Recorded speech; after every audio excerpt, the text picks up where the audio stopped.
the honorable educators, members of the House, ladies and gentlemen. I am Zahra Putri, a student from Senior High School 3 Makassar. Today, we are debating the motion, this House would give social service and skill training for gambling offenders rather than imprisonment. As the opposition, we firmly reject this motion. Gambling crimes are far from simple mistakes. They are organized, high-impact crimes.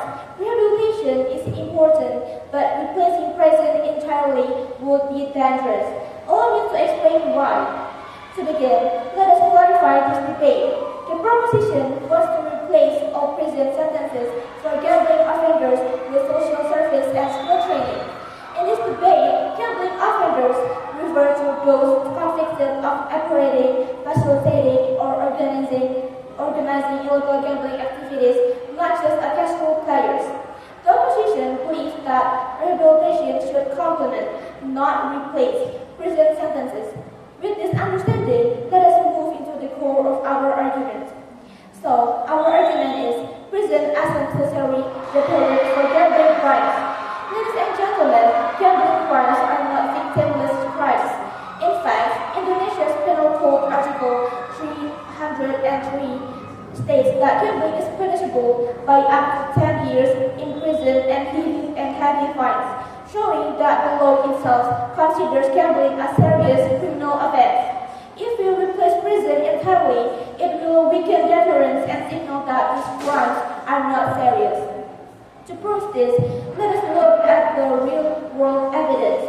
In 2023, Interpol and the United Nations Office on Drug and Crime reported that illegal gambling networks in Asia cost billions of dollars in losses annually and were linked to human trafficking and money laundering. In the Philippines, investigations showed that entire families fell into poverty and debt because of online gambling scams. Imagine if these offenders were only sent to training programs, such networks would continue thriving, knowing they would avoid prison time. Moreover, not all offenders can be rehabilitated easily. According to the Australian Institute of Criminology 2021, offenders tied to criminal syndicates often reoffend because of peer pressure and financial incentives. In Indonesia, where law enforcement budgets are already tight, replacing prisons with nationwide rehabilitation programs would be unrealistic.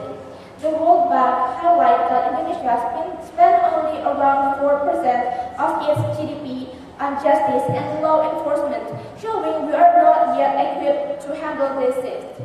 So, ladies and gentlemen, this motion not only risks our security, but also undermines justice itself.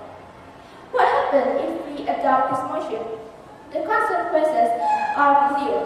Public trust in the justice system will erode. Victims of gambling crimes, those scammed or trapped in lifelong debt, will feel that justice has been denied.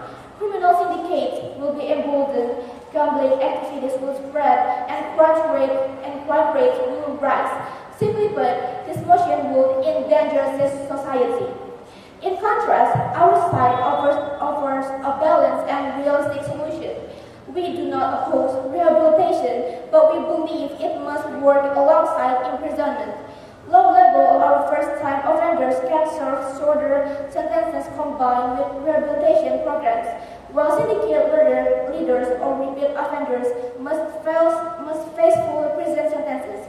This way, we maintain deterrence and fairness, protect victims, and still give offenders a path to reform. This is not only safer, but also more sustainable for a country like Indonesia.